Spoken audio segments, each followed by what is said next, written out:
गणनायकाय गणदैवताय गणाध्यक्षाय धीमहि गुणशरीराय गुणमण्डिताय गुणेशानाय धीमहि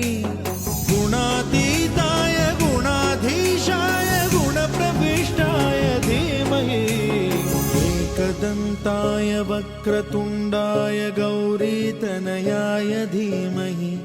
गजेशानाय भालचन्द्राय श्रीगणेशाय धीमहि